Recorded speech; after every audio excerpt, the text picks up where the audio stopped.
हार्दिक पांड्या की पूंछ ऊंची।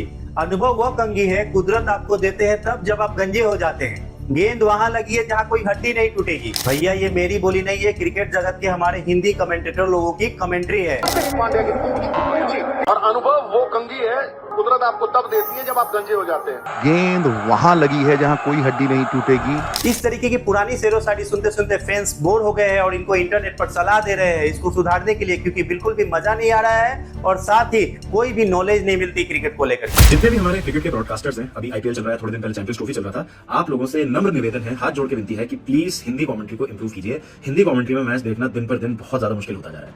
पहले जब हम बचपन में हिंदी कमेंट्री देखते थे, मनिंदर सिंह, अरुण लाल, सुशील दोषी कमेंट्री करते थे, तो गेम के बारे में सीखने को बहुत मिलता था। टेक्निकल एस्पेक्ट्स में बहुत ज्यादा बातें होती थी।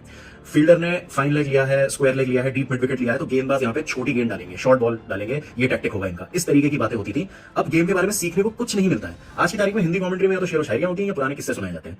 अभी मैं अपनी मम्मी के साथ मैच देख रहा था, आरसीबी केकेआर वाला, उसमें कमेंटेटर बोलते हैं गुरु गेंद ऐसी जगह लगी है जहां पे कोई हड्डी नहीं टूटेगी।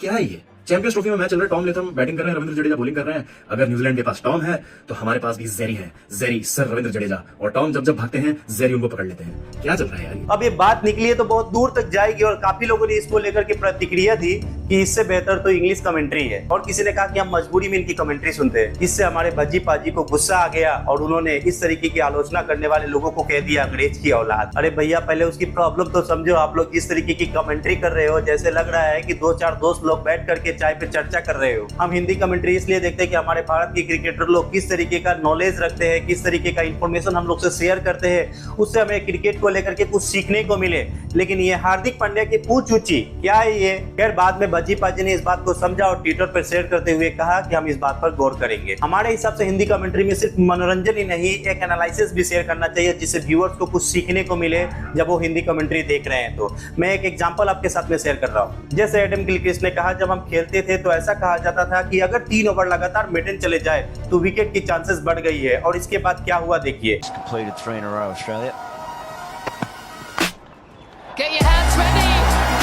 जैसे मान लीजिए बॉलर ने अगर मिडन और मिड ऑफ को अगर पीछे किया है तो अगला गेंद कौन सा फेंकने वाला है, अगर वो फाइन लेग पीछे किया है तो अगला गेंद कौन सा फेंकने वाला है। इससे हमारे व्यूअर्स को, हमारे बच्चे को कुछ सीखने को मिलेगा। हमारे महान क्रिकेटर लोगों से हिंदी कमेंट्री से हम लोग यही एक्सपेक्ट करते हैं। कुछ ऐसे भी कमेंटेटर है जो सिर्फ थाला थाला थाला ही कर रहे हैं। मान लीजिए किसी बैट्समैन ने कोई शॉट खेला, थाला रहते तो ऐसे शॉट नहीं खेलते। किसी फील्डर ने जाकर के कैच पकड़ा, थाला रहते तो ऐसे कैच पकड़ते। किसी विकेट कीपर ने ऐसे स्टंपिंग किया, थाला रहते तो बिल्कुल भी ऐसा नहीं करते। भैया जो मैच हो रहा है उसके बारे में बात कीजिए। हम सब जानते हैं धोनी इस दुनिया के महान फिनिशर है, महान विकेट कीपर है, लेकिन जो मैच चल रहा है उस पर बात कीजिए। जो लोग प्लेयर लोग खेल रहे हैं उनको लेकर के बात कीजिए। हिंदी कमेंट्री में सुशील दोषी जी का नाम सबसे ऊपर है। हम लोग इससे भी अंदाजा लगा सकते हैं कि साल 2016 में हिंदी कमेंट्री में योगदान देने के लिए सुशील दोषी जी को पद्म श्री से सम्मानित किया गया था। एक न्यूज एंकर ने इनसे हिंदी कमेंट्री की अब की खामियां के बारे में पूछा तो इन्होंने कहा, हिंदी के कमेंटेटर और खासकर क्रिकेटरों से शिकायत इसलिए है क्योंकि जब वो कमेंट्री करते हैं तो क्रिकेट से जुड़ी जानकारी के बारे में काफी बढ़ोतरी कर सकते हैं, क्योंकि उनको मालूम रहता है कि ड्रेसिंग रूम में क्या हो रहा है, कप्तान क्या सोच रहा होगा, कोई फील्डर अगर कवर में खड़ा किया गया है तो क्यों किया गया होगा, अगर कोई फील्डर स्क्वायर लेग पर डीप में बाउंड्री के पास खड़ा किया गया है तो क्यों।